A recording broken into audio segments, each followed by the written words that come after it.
Hello, welcome to the Richly or Poorly Show. My name is Dr. Stephen Dawson, and I am your show host. Thank you for joining me.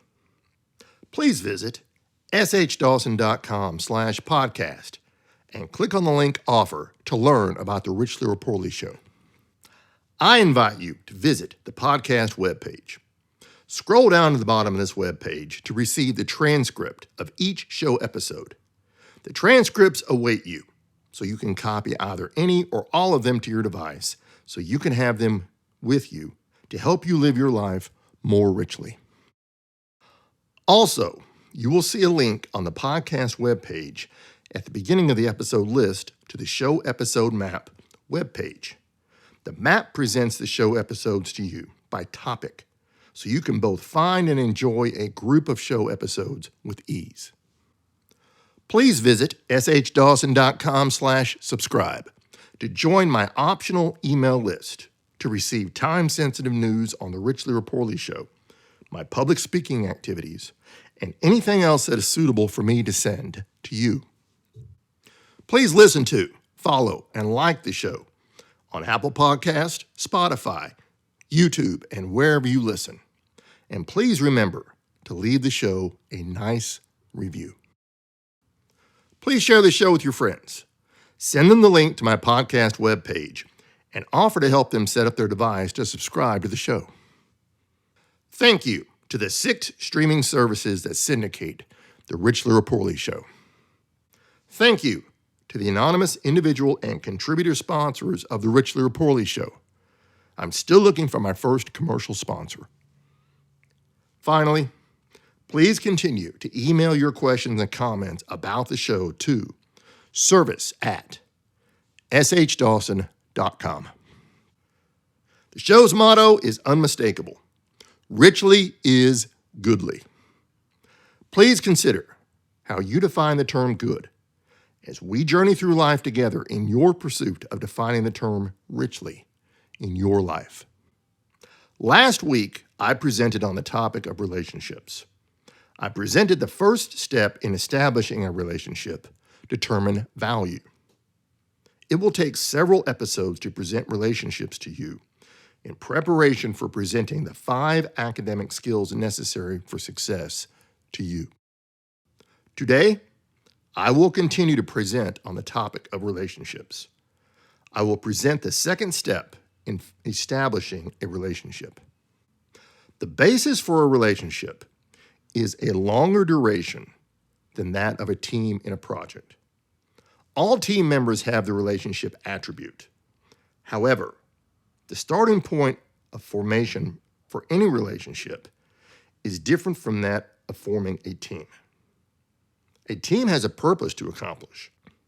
A relationship has no purpose other than to relate as the events unfold through a set of individualized, guided preferences. I invite you to review the Teaming Series episodes of April 7th, 2026 through May 19th, 2026 as you see fit to better understand the episode I present to you today. The second step in establishing a relationship is determine type. Examples of the types of relationships include personal versus professional, employer versus employee, parent versus child, and on to endless comparisons and contrasts. A relationship that starts in one form could change to another form. A relationship that starts well could end poorly. Arguably, a relationship that has ended is still a relationship in the form of a memory. I think of relationships based on the aspect of trust. We covered Determine Trust in the April 14th, 2026 episode during the Teaming Series. The boundary of the type of any relationship, from my worldview, is the amount of trust I have with the person, object, process, or natural force that I desire to form a relationship. We covered these 4 aspects in last week's episode. I think often by using numbers. Mathematics is a strong form of logic. There's no subjectivity in a number as there is in a word. I hold the belief that a relationship will never be perfect, as no person is perfect. Perfect in the form of a relationship is calculated by the equation of 100% success of every imaginable aspect of the relationship. I define the perfection of a relationship by the percent of satisfying every imaginable aspect of the relationship. I define relationship success as less than 100% and greater than 0%. If the calculation is ever equal to 0%, then there is no relationship. Now, you may be asking yourself an obvious question. How does one know when they are in a relationship? The answer is simple. If you have a pulse, then you're in many forms of many relationships at all times. What is difficult to accomplish is to agree with a person, object, process, or natural force that I desire to form a relationship. Only a person can experience feelings. An object is inanimate, as it is not alive. A process is inanimate, as it is not alive. A natural force, such as either light, gravity, or water, has life at the atomic level, but they have no life that we can relate to through an exchange of messaging. So, the impact of a relationship is on each of us as the recipient of the powers held by the person, object, process, or natural force that we each desire to form a relationship. Please stop and consider the sentence I just stated. Impact of a relationship equals the reality of a relationship. This understanding of reality is an example of the truth. Personally, I feel powerless in almost every relationship I have experienced, experiencing now, and will ever experience. I cannot control any person, most objects, most processes, and all natural forces.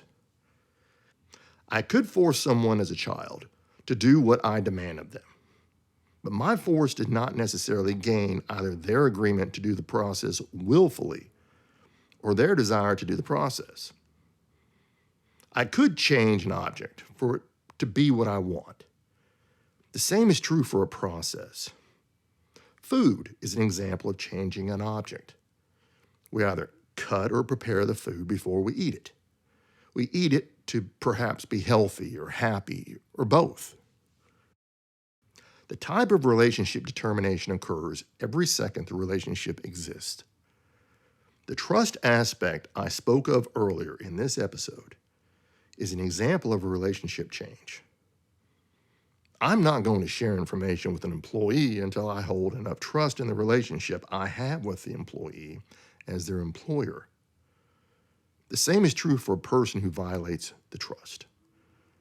It may be difficult to tell our physician all about our health, as in how we follow their instructions to receive their treatment, when we do not like the medication they prescribe to us, do not like a lifestyle change they assign to us, or even when we do not want to undergo a medical procedure they have recommended to treat us to improve our health. The parent-child relationship also has the aspect of friendship. Fulfillment of the parenting authority happens in balance with kindness, which is realized as friendship. The friendship grows as the child becomes an adult, where friendship is the dominant part of the parent once the authority of the parent is no more. I have listened to economists over the years try to explain what is happening with the flow of money in a country. I hear them state what needs to change for more people in a country to be prosperous. It is my experience that economists do not understand either people, sociology, or anthropology. So I take what an economist says as an input to a larger plan and not the construct of an absolute plan. I have a relationship with all economists in an advisory capacity, but not in a leader-follower capacity. I have considered the term role model over the years. A role model is a person whose behavior, example, or success either is or can be emulated by others, especially by younger people. A role model can be viewed as either a hero or a heroine. The type of relationship with a role model is that of a leader-follower, where the role model is the leader. There is no leader-follower relationship formation between the role model and the person who emulates their behavior of their role model. So the truth is, there is no leader-follower relationship. The role model instance is a conflicted view of reality, as people are trying to follow a process espoused by a person who is viewed as a role model. There is no process put forth by a role model. Hence, the resulting conflicts are based on confusion, assumptions, and ultimately disappointments in the role model, who never had a chance of succeeding as a role model, as they never formed a relationship with anyone who holds them, in their view, as a role model. I think of presidents and prime ministers. Their work is so personalized in the minds of those who are their citizens. It is easy to blame the person filling the role of either the president or the prime minister for doing their job. There must be crushing pressure placed on the person filling the role of either president or prime minister for doing their job. Add in any part of any role model occurrence in motion from the citizen of the country who approves of their president or their prime minister. The relationship clearly has much weight placed on it to exist, operate, and ever realize any form of success in the mind of the citizen. The parent-child relationship also has the aspect of role model. The authority and friendship combination is presented to the child, where the child has both dad and mom representing the best of both parts of humanity to the child in an effort to form the worldview, ethics, and morality of the child. The proof of this effort is seen in the choices the child selects over their life.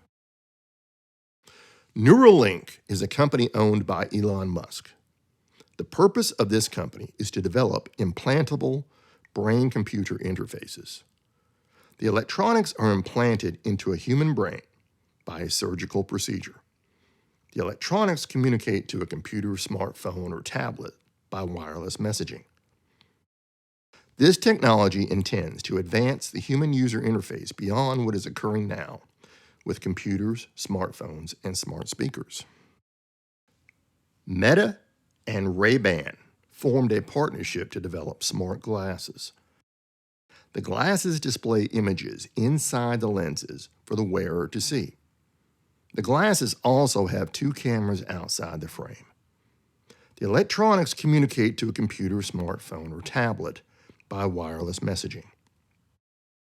This technology intends to advance the human user interface beyond what is occurring now with computers, smartphones, and smart speakers. It seems simple enough to develop these technologies and in the process, control a person. If not control a person, then impact their behavior in a preferred manner. If people cannot be set to perform in a particular manner, then replace the people with artificial intelligence to operate electronics in the form of a robot, computer, smartphone, or tablet. The result is more productivity by machines, where the costs to run the business are less than the cost of running the business with people. The connectors of this concept are the objects and processes formed to work with the natural forces that impact the machines running the artificial intelligence. I addressed artificial intelligence in the January 6, 2026 June 16th, 2026, and June 23rd, 2026 episodes. I invite you to review these episodes as you see fit to better understand the episode I present to you today. Clearly, the ethical and moral impact of these technologies is staggering to consider. There are use case scenarios that view their development as helpful to humanity, and use case scenarios that view their development as harmful to humanity. What seems unlikely is that the development of these technologies will slow in the foreseeable future. My intent with bringing these examples to your attention is to illustrate determined type is not simple, it is never finished, and it is always crucial to understand its definition for the moment.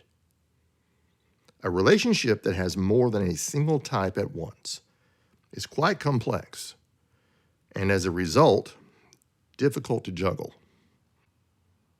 It is impossible to replace all aspects of a relationship when things get difficult, but it is the tendency of humanity to try and eliminate unpreferred behaviors from others. This unpreferred behavior is the final point I bring to your attention. The world of today has technology almost everywhere. It seems simple to want to replace, reset, or alter a technology to have it perform as preferred. Perhaps the most important point I hope you understand from what I present today is that people are not technology. Please remember that we are moving forward toward presenting the 5 academic skills necessary for success to you. These 5 skills are based on literally everything I have presented to you since the beginning of the Richly or Poorly show last December. It is crucial for your success in living your life more richly to have a good grasp of what I am presenting in each episode for you to benefit from the 5 academic skills necessary for success. Well, that's it for today. Richly is goodly. Please visit shdawson.com/podcast and click on the link Offer. I invite you to then click on the link Sponsors to learn about the 4 types of sponsors so you can help sponsor a part of the Richly or Poorly show. I thank you for your help in funding the show's cost to assist both you and the other listeners in living life more richly. Thank you for joining me for this episode of the Richly or Poorly show. I have enjoyed presenting to you today. Until the next episode, I hope you will be safe and join me next week. Until then.